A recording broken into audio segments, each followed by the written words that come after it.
이에 군대와 천부장과 유대인의 아랫사람들이 예수를 잡아 결박하여 먼저 안나스에게로 끌고 가니 안나스는 그 해의 대제사장인 가야바의 장인이라. 가야바는 유대인들에게 한 사람이 백성을 위하여 죽는 것이 유익하다고 권고하던 자로라.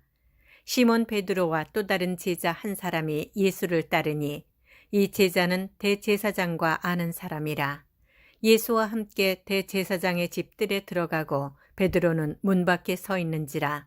대제사장을 아는 그 다른 제자가 나가서 문 지키는 여자에게 말하여 베드로를 데리고 들어오니 문 지키는 여종이 베드로에게 말하되 너도 이 사람의 제자 중 하나가 아니냐 하니 그가 말하되 나는 아니라 하고 그때가 추운 고로 종과 아랫사람들이 불을 피우고 서서 쬐니 베드로도 함께 서서 쬐더라. 대제사장이 예수에게 그의 제자들과 그의 교훈에 대하여 물으니 예수께서 대답하시되 내가 드러내놓고 세상에 말하였노라. 모든 유대인들이 모이는 회당과 성전에서 항상 가르쳤고 은밀하게는 아무것도 말하지 아니하였거늘 어찌하여 내게 묻느냐. 내가 무슨 말을 하였는지 들은 자들에게 물어보라. 그들이 내가 하던 말을 아느니라. 이 말씀을 하심에 곁에 섰던 아랫사람 하나가 손으로 예수를 쳐 이르되 내가 대제사장에게 이같이 대답하느냐 하니 예수께서 대답하시되 내가 말을 잘못하였으면 그 잘못한 것을 증언하라. 바른 말을 하였으면 내가 어찌하여 나를 치느냐 하시더라. 안나스가 예수를 결박한 그대로 대제사장 가야바에게 보내니라.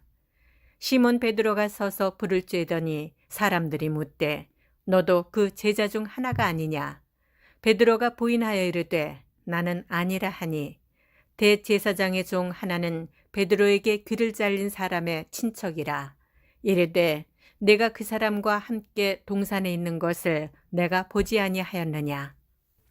이에 베드로가 또 부인하니 곧 닭이 울더라. 우리 같이 기도 드리고 말씀 받죠. 거룩하신 아버지 하나님, 오늘 또 우리로 주님과 주님 말씀 앞에 모이게 하심을 진심으로 감사드립니다. 하나님, 우리는 말씀을 받아야 살게 사오니 오늘 머리 숙인 모든 하나님의 택하신 아들, 딸들에게 친히 말씀 주셔서 모두가 새 힘을 얻고 일어나도록 축복하여 주옵소서. 예수님의 이름으로 기도합니다. 아멘.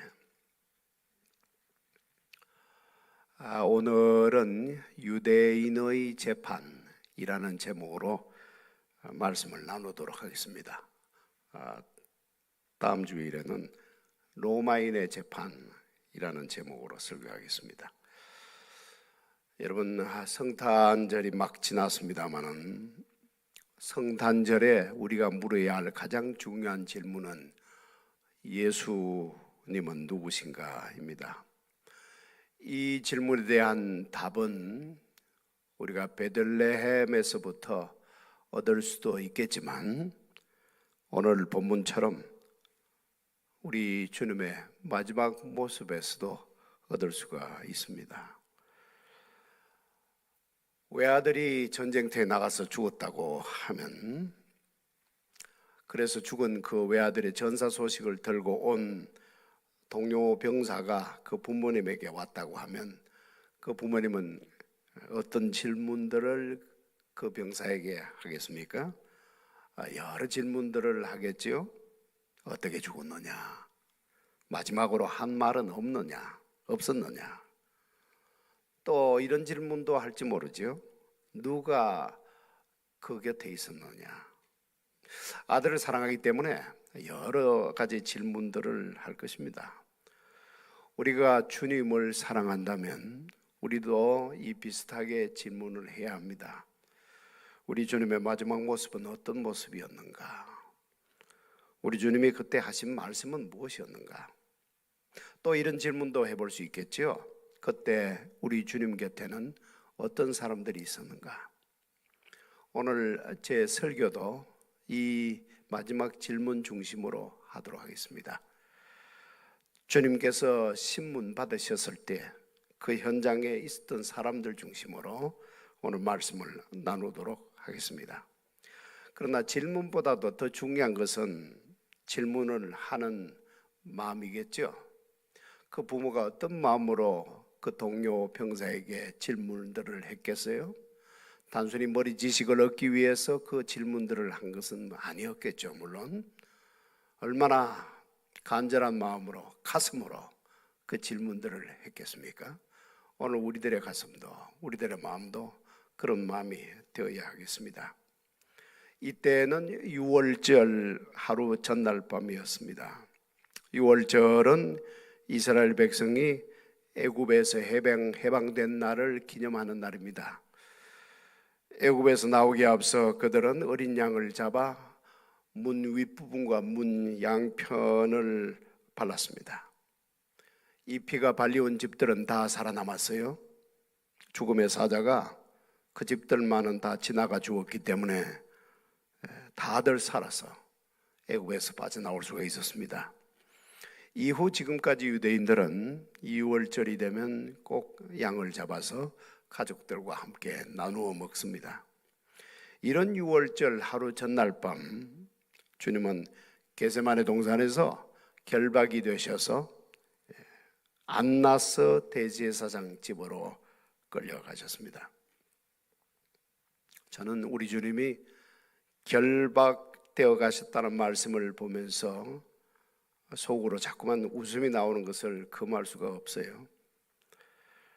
체포당한 자가 도망가거나 반항하는 것을 대비해서 포승줄로 묶기도 하고 아무튼 결박을 하게 되는 것인데, 우리 주님은 결박이 필요 없으신 분이셨죠.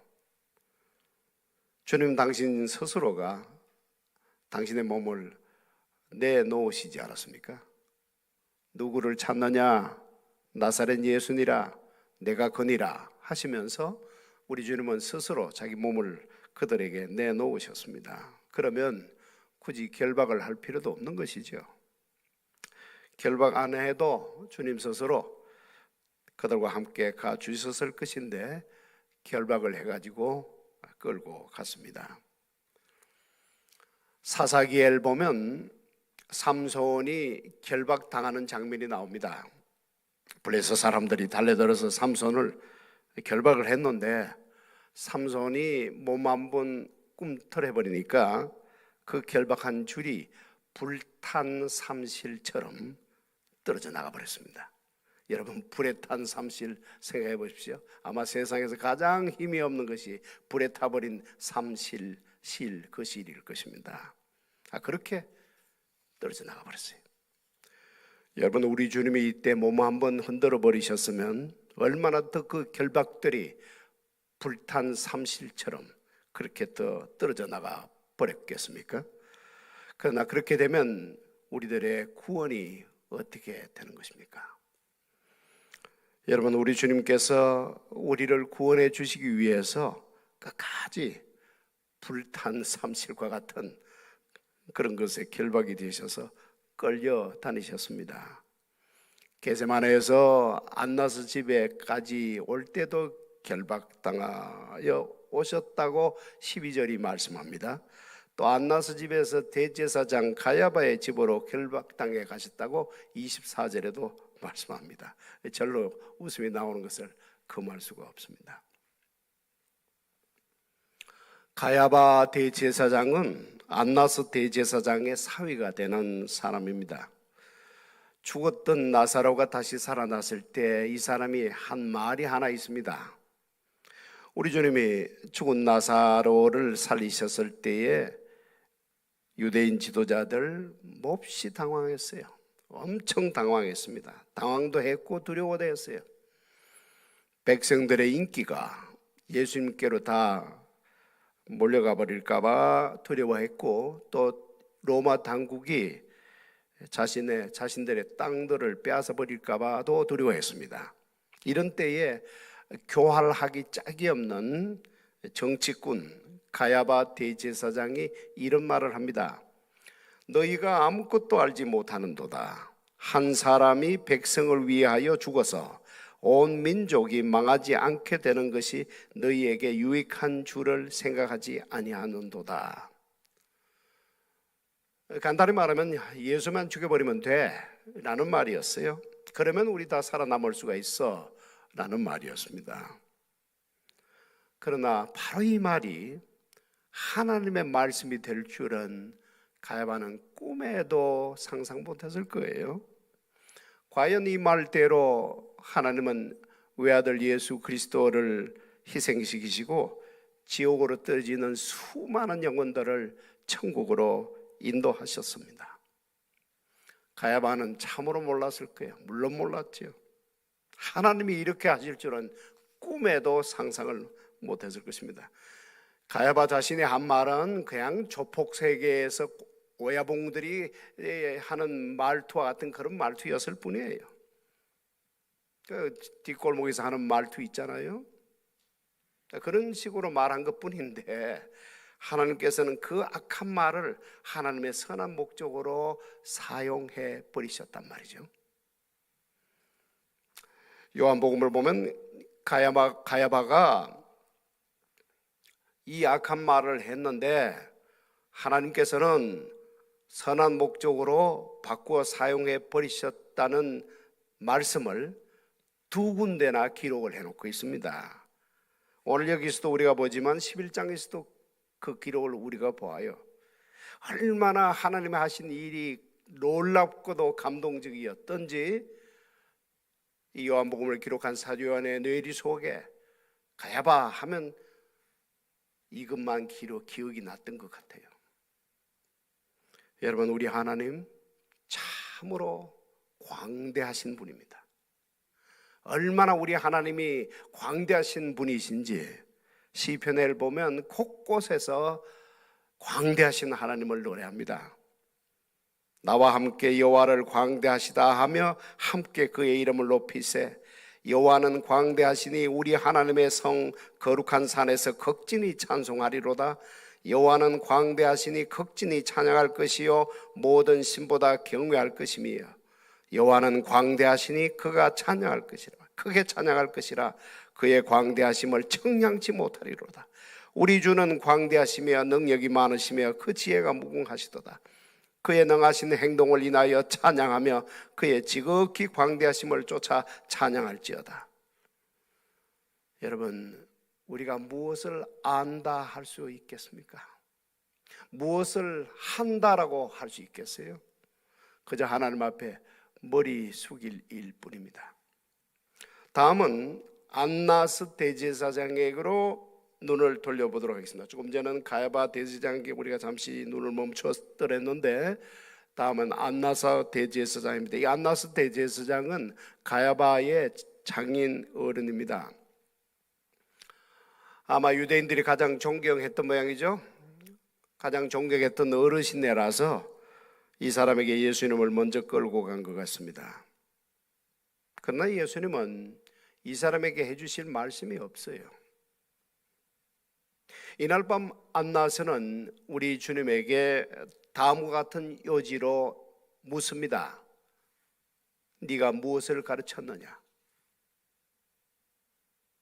그러나 이 질문에 우리 예수님이 또다시 들려주실 말씀이 없어요. 먼저 이 재판은 절차상의 문제부터 있습니다. 재판의 절차가 이렇게 되면 안 돼요. 우리 주님이 무엇을 가르쳤느냐, 무슨 말을 했느냐라고 물어왔는데 이 질문은 안나스가 할 질문이 아니고 소송을 제기한 소송인이 해야 할 말입니다. 우리 주님은 한 번도 비공개적으로 은밀하게 가르치신 적이 없습니다. 예수님의 모든 가르침은 공개적인 것이었습니다. 모든 사람이 듣고 보는 회당에서 가르치셨고 모든 사람들이 모여서 다 듣는 성전에서 말씀하셨습니다. 그러면 이 재판이 되려면 이렇게 공개적으로 말씀하신 우리 주님의 말씀 가운데 이것은 문제가 된다라고 어떤 사람이 소송을 걸어와야 합니다. 내가 예수가 하는 말을 들었다. 그 말 중에 이런 말은 우리 법에 어긋나는 것이다 라고 소송을 제기하는 것으로 재판이 시작이 되어야 하는데 이 재판에는 그런 소송인이 없어요. 왜냐하면 이 재판은 소송인이 필요 없는 재판이기 때문입니다. 사형에 처한다고 하는 결론을 미리 내려놓고서 하는 재판이기 때문에 절차도 필요 없고 소송인도 필요가 없습니다. 밤에 신문한다는 자체부터가 이 재판이 어떤 재판인가 하는 것을 그대로 보여줍니다. 원래 재판은 낮에만 하도록 되어 있었습니다. 그런데도 이렇게 밤에 실시하는 이유는 시간이 없었기 때문입니다. 내일 해가 지면 유대인들의 명절인 유월절이 시작이 됩니다. 이 유월절 날에는 세계 각국으로부터 수많은 사람들이 예루살렘에 몰려옵니다. 그래서 시간이 없는 거예요. 그 사람들이 예수님을 앞세우고서 데모를 일으키고 폭동을 일으키게 되면 어떻게 되는 것입니까? 그렇게 되면 예루살렘의 지도자들은 로마 정부로부터 큰 질책을 받을 것이고 어쩌면 자신들의 지위와 땅까지 몽땅 빼앗겨 버릴 일이 일어날지도 모르기 때문에 이렇게 서둘러서 이 밤에 재판을 실시하고 있는 것입니다. 그러나 우리 주님은 바로 이 월절에 죽으시러 오신 하나님의 어린 양입니다. 오래전에 하나님이 이렇게 정하셨고 또 세례 요한도 이것을 확정해 주었습니다. 보라, 세상 죄 지고 가는 하나님의 어린 양이로다 라고 세례 요한도 확정해 주었어요. 애굽에서 어린 양을 잡아서 문에 바른 그것은 그림자였을 뿐입니다. 실체이신 우리 주님이 오실 때까지 그때 보여줄 실체 앞서 미리 보여준 그림자였을 뿐이에요. 이런 하나님의 깊은 뜻을 알지 못했던 그들은 예수님만 처치하면 유월절을 자기 가족들과 함께 즐겁게 보낼 수 있을 것으로 생각을 했습니다. 오래전에 기록된 시편 말씀 가운데 이런 말씀이 있어요. 어찌하여 이방 나라들이 분노하며 민족들이 헛된 일을 꾸미는가? 세상의 군왕들이 나서며 관원들이 서로 꾀하여 여호와와 그의 기름 부은 자들 대적하며 우리가 그들의 맹 것을 끊고 그의 결박을 벗어버리자 하는도다. 하늘에 계신 이가 웃으시며 주께서 그들을 비웃으시리로다. 여러분, 하늘에 계신 분이 웃으시는 것을 상상할 수가 있겠습니까? 물론 기뻐서 웃으시는 것이 아니죠. 깨미만한 좁쌀만한 인간들이 거인이신 우리 주님을 불탄 삼실로 결박을 해가지고는 의기양양해하는 모습을 보시면서 기가 차서 웃으십니다. 그러나 하나님은 바로 이 방법으로 우리를 구원하시기를 기뻐하셨습니다. 십자가의 도가 멸망하는 자들에게는 미련한 것이요 구원을 받는 우리에게는 하나님의 능력이라. 기록된 바 내가 지혜 있는 자들의 지혜를 멸하고 총명한 자들의 총명을 폐하리라 하였으니 지혜 있는 자가 어디 있느냐? 선비가 어디 있느냐? 이 세대의 변론자가 어디 있느냐? 하나님께서 이 세상의 지혜를 미련하게 하신 것이 아니냐? 하나님의 지혜에 있어서는 이 세상이 자기 지혜로 하나님을 알지 못하므로 하나님께서 전도에 미련한 것으로 믿는 자들을 구원하시기를 기뻐하셨도다. 아멘. 다음은 아랫사람이라는 사람을 보도록 하겠습니다. 이 사람은 하나님의 뺨을 때린 사람이에요. 자신에게는 하늘같이 높아 보이는 대제사장에게 우리 주님이 말씀하시는 태도가 마음에 안 들었던 모양입니다. 어떻게 생각하면 이 아랫사람이라는 사람은 그냥 무시하고 지나가도 좋을 사람 같기도 합니다. 그러나 이 사람도 우리 주님의 마지막 현장, 그 현장에 있었던 사람이니까 제가 조금만 말씀을 나누도록 하겠습니다. 이 사람이 우리 주님의 뺨을 때린 이유는 자기 보기에 우리 주님의 태도가 못마땅했기 때문입니다. 하늘같이 여기는 대제사장을 대하는 태도가 저건 아니지라고 했던 것 같아요. 그러나 이날 대제사장 안나스가 우리 주님에게 신문한 내용은 가르침에 관한 것이었어요. 무엇을 가르쳤느냐고 물었습니다. 물론 우리 주님이 가르치신 것에 대하여 관심과 진정으로 알고 싶어서 물은 질문은 아니었죠. 재판의 형식상 물은 질문이었을 뿐입니다. 진정성 전혀 없었어요. 그렇기 때문에 우리 주님도 또다시 말씀 들려줄 내용이 없었기도 했지만,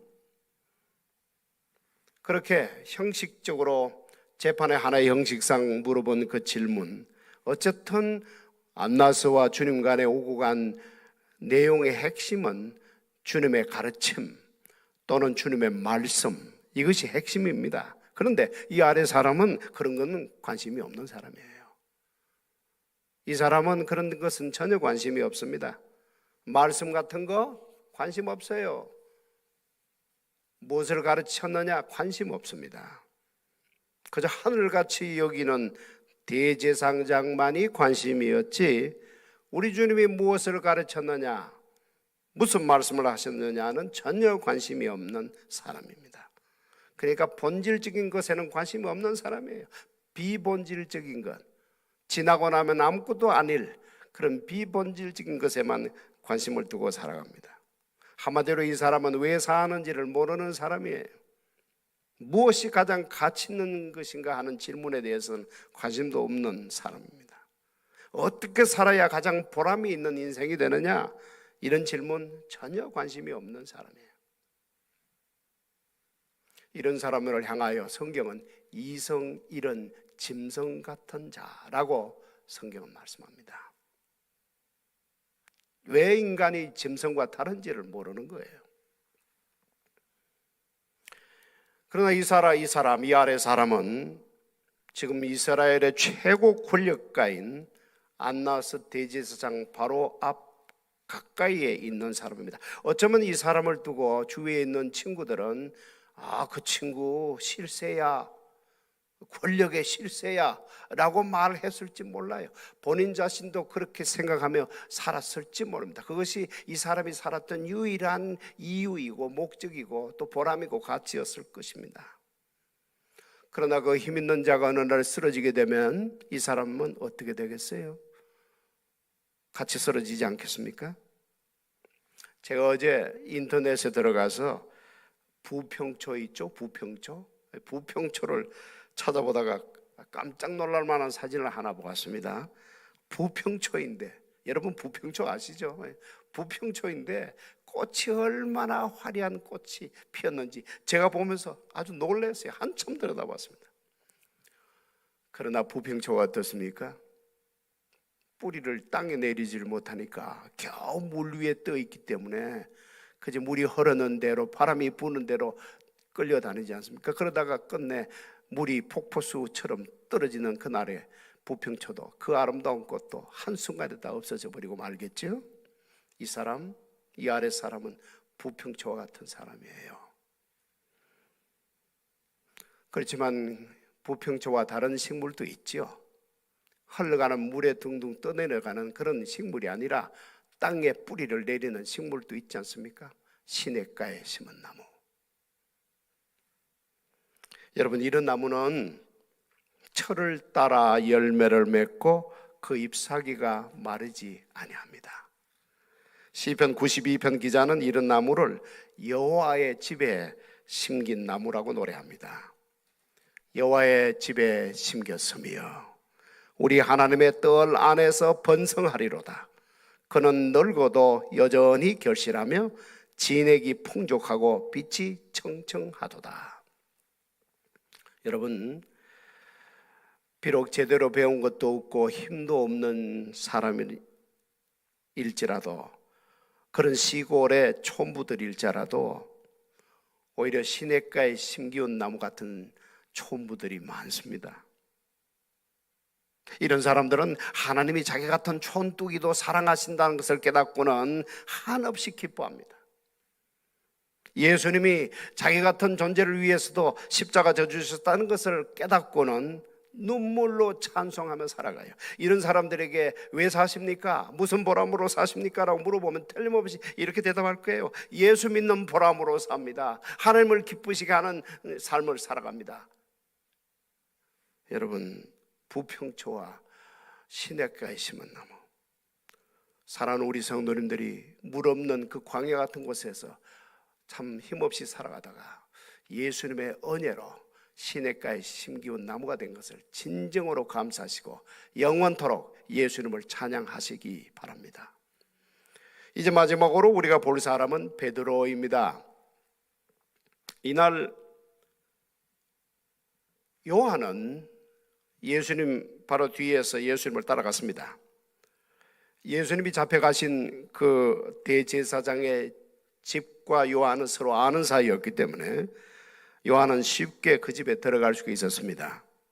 그러나 멀찍이 주님을 따라갔던 베드로는 문지키는 여종에게 제지당하고 말았습니다. 문지키는 여종이 베드로에게 물었어요. 너도 이 사람의 제자 중 하나가 아니냐? 베드로가 대답합니다. 아니라.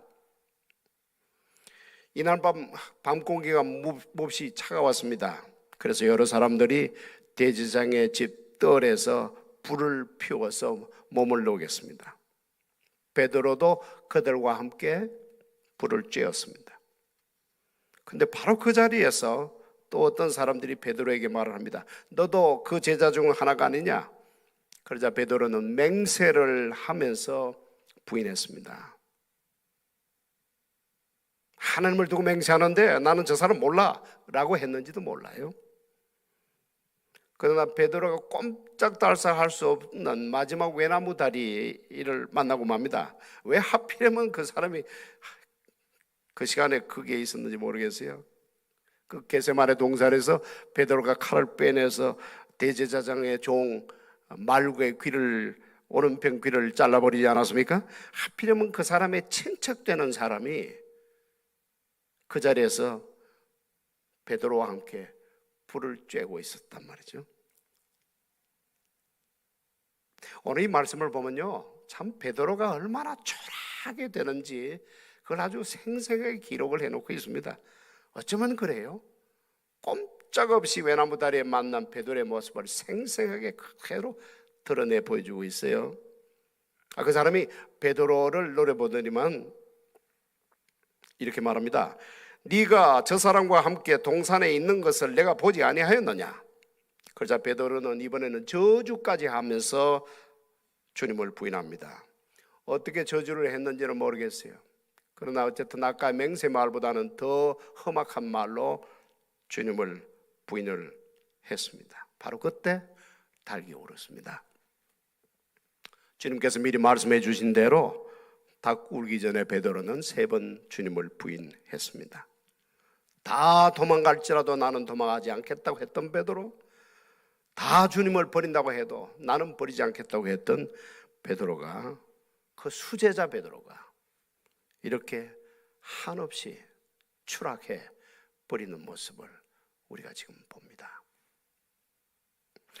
여러분, 베드로는 그들과 함께 불을 쬐지 말았어야 했습니다.